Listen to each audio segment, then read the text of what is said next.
Captain Mike Godbout with you again today. Today we thought we'd put a firefighter in his gear, in all of his protective gear, so you can see what we look like and you can hear what we sound like. As we put our gear on today, I'll take my time and I will describe a little bit of what the gear does for us and why we wear it. In real world, real time, we're going to be in this gear within 60 seconds and be on air so we can go to work. But today, we're going to kind of go through a step-by-step process so I can kind of explain some of the things to you. I have firefighter Wheeler with me today. He's going to be the guy that's going to put the gear on for you.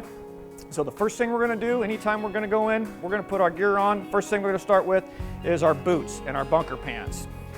He's going to put his hood on first. It's one of the first things we put on. I'll talk about that here as we get to it in a minute. So he's going to put his boots on.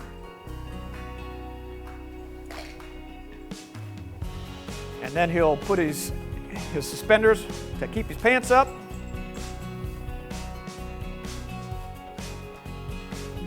And as he puts his boots on, we'll talk a little bit about his boots. Our boots have steel toes, so we don't get anything to smash our toes. It also has a steel plate in the bottom because a lot of times we go into fires, there's broken glass, there could be nails, so it protects the bottom of our feet.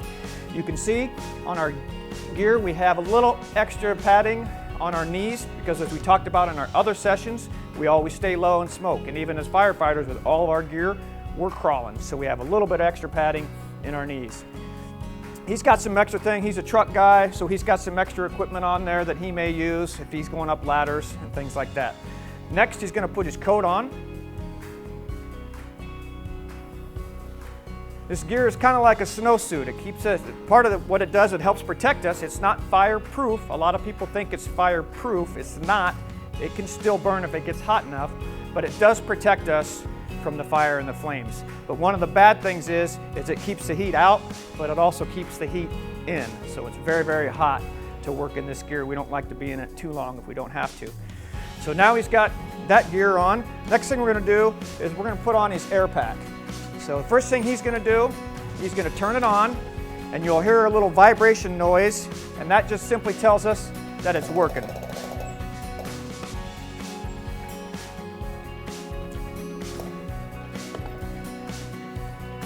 And he's just going to throw this backpack on while he's sitting here on his knees, and I'm going to get down here and talk a little bit. So we just flip it over, and we put it on kind of like a backpack.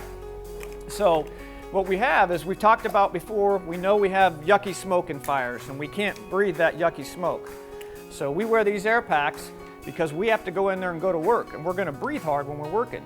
So on the back of this, you turn to your side just a little bit. So back here in this cylinder, this bottle, is just fresh air. It's air we're breathing right now. It's not pure oxygen. We have a machine that pumps air right into that tank, and this is where he's going to breathe fresh air while he's working. Okay, go ahead and turn back. So now we have to have a way to hook this up. So he's going to get his mask. He's going to put his face piece on, and that does a couple different things for us. Obviously, this is going to help protect our face from anything that may be falling, hot ash, something falls from the ceiling, hot steam. It's going to help protect his face, protect our eyes, and that's also how we're going to hook up to this tank and breathe off of that. So we have this regulator. And that's how he's going to breathe on. Now he's going to put his hood up. And grab your helmet and gloves. We're going to stand back up.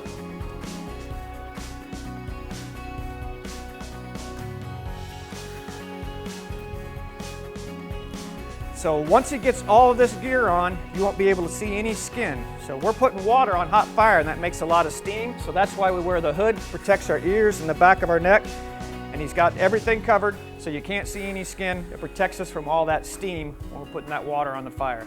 So now he's in full gear, and this is what he sounds like and what we look like. Part of the reason we want to do this, we hope you're never trapped in a fire, but if you are, we want you to see what we look like and hear what we sound like. Because when we're going through a fire, sometimes it's really noisy. We got lots of trucks outside. Some could still be coming with sirens, and there's lots of noise. We may not see you right away, so if you see us or hear us, you cry out. When we come in and search for you, right now you can hear me. Fire department, fire department. You can hear me real clear. But when he's in his gear, go ahead and say, fire department, fire department. It's really muffled and it's kind of hard to hear. So again, this is why we want you to see what we look like and hear what we sound like. Okay, we'll go ahead and gear down.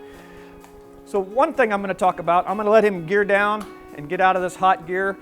One of the questions we get a lot is why do we have different color fire helmets? So I brought a couple extra ones, and I'm going to show you and kind of talk to you about why we have different colored fire helmets. So when you saw Firefighter Wheeler in all his gear, he's pretty hard to see. You can't really tell who it is, especially in a smoky environment.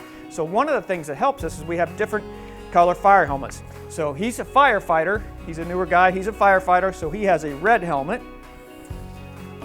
Our engineers, the guys who drive the fire engine to the scenes, they have a black helmet. And then the captains, the guys that are in charge of each rig, we have yellow helmets. So that kind of helps us identify in a fire. If we see a yellow helmet, we know we have a company officer.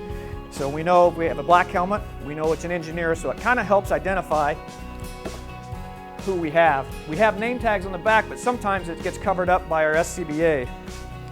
One of the other things you'll notice is some of the helmets also have blue stickers.